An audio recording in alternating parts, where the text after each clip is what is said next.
Joseph भाई, गोले का प्याला कितने का है? जी भाई, बड़ा प्याला 100 रुपए का है। अच्छा भाई, एक वीआईपी सा लगा दो और जामे श्री ज्यादा डालना। जी भाई, लगाता हूँ। ये लें भाई साहब।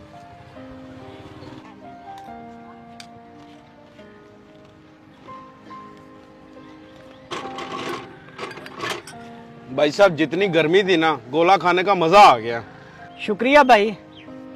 ये ले भाई आपके पैसे। भाई 500 का नोट? सुबह का टाइम है भाई, मेरे पास तो खुले नहीं है। आप ऐसा करें, खुले दे दें। खुले तो मेरे पास भी नहीं है। अच्छा तो ऐसा कर, 500 ही रख ले। भाई मैं इतने इजाफी पैसे कैसे रख सकता हूँ? मेरा 100 ही बनता, आप मुझे 100 ही दे दें। भाई साहब, इतनी गर्मी में मेहनत कर रहे हो, आप रख लो, मदद समझ के रख लो। किसी ने सच ही कहा था कि मुसलमान बहुत अच्छे होते हैं और इनके दिल बहुत बड़े होते हैं। खुदा इसको इसका अजर दे। मियां 19 किलो। सलाम हारिस भाई, ये 500 का आटा तो तोल दें। वालेकुम सलाम जोसेफ। और पासीदा ही 500 का आटा? वो पहले तो 100-200 का लेके जाता है। ओ भाई, खुदा की रहमत है, आज मेरी रेडी पर एक मुसलमान भाई आया था और उसने मुझसे एक गोले का प्याला लिया। बनता उसका 100 था, लेकिन मुझे 400 ऊपर दे गया है। बहुत नेक दिल इंसान लगता था। अच्छा अच्छा, सही सही। ओ हसन, और दे 500 का आटा जोसेफ को, और तो बैठ, वो भी डाल के देता है तुझे। ये लो जोसेफ भाई, आपका 500 का आटा हो गया। ये लो भाई, आटे का 500। 1 मिनट रुको भाई।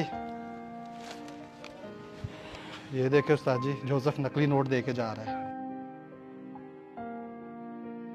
हारिस भाई, मैं जाऊं फिर? हाँ जाओ तुम। उस्ताद जी, वो जोसेफ आपको नकली नोट दे गया, आपने फिर भी उसे आटा दे दिया। मैं जानता हूँ कि एक नकली नोट है, लेकिन अगर जोसेफ को पता चल जाता कि उसे कोई मुसलमान नकली नोट दे गया है तो उसका सारे मुसलमानों से तबार उठ जाना था।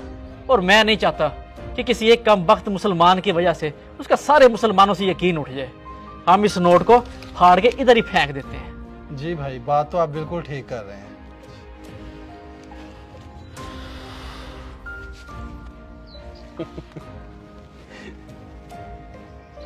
खैर तो है, और बड़ी हंसियां निकल रही है तेरी, बड़ा खुश लग रहा है। भाई आपको एक मजे की बात बताऊं, मेरे पास 500 का नकली नोट था। जोसेफ गोले वाला, मैंने उसे 100 का गोला बनवाया और वो 500 का नोट उसे चिपका दिया। पर तुझे शर्म नहीं आई? तुझे पता है लोग मुसलमानों पे कितना एतबार करते हैं, और तेरे जैसे लोग वो एतबार 1 मिनट में तोड़ के रख देते हैं। और गैर मुस्लिम जब भी किसी मुसलमान बंदे को देखते हैं, उनके दिल में पक्का यकीन होता है कि ये बंदा हमारे साथ कुछ गलत नहीं कर सकता। और तेरे जैसे बंदे इस तरह की गलत हरकतें करके और सारे मुसलमानों का नाम बर्बाद करके रख देते हैं। अगर हम मुसलमान घराने में पैदा हो गए हैं ना, तो हम पर ये बहुत बड़ी जिम्मेदारी बनती है कि इस्लाम का नाम बुलंद करें, और ना कि इस तरह की ओछी रखते करके इस्लाम को मजीद बदनाम करते फिरे। जोसेफ आया था मेरे पास आटा लेने, वही नकली नोट मुझे दे के चला गया। वो तो शुक्र करके मैंने उसको पता नहीं चलने दिया कि नोट नकली है, वरना यकीनन उसका मुसलमानों से तो एतबार उठ ही जाना था। मेरे भाई, वो हम मुसलमान हैं, हमारा इस्लाम ऐसे कामों की इजाज़त नहीं देता कि हम किसी के साथ फ्राडियाँ मारते फिरे, धोखेबाजियाँ करते फिरे। इसलिए मेहरबानी करके आइंदा जिंदगी में कभी कोई ऐसा काम ना करें कि मुसलमानों का नाम बदनाम हो। भाई मुझे माफ कर दें, मुझसे बहुत बड़ी गलती होगी। मैं आइंदा के बाद कोई काम ऐसा नहीं करूंगा जिससे मुसलमानों का नाम बदनाम हो, तो किसी भी शख्स का मुसलमानों से भरोसा उठ जाए। मैं अभी जोसेफ के पास जाता हूँ और उसके पैसे भी वापस करता हूँ, उससे माफी भी मांग के आता हूँ।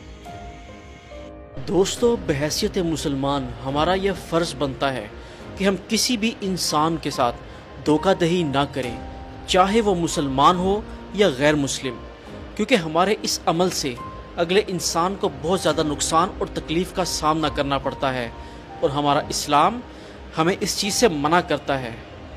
अगर आपको हमारी ये वीडियो पसंद आई तो इसको ज़्यादा से ज़्यादा शेयर कीजिए। शुक्रिया।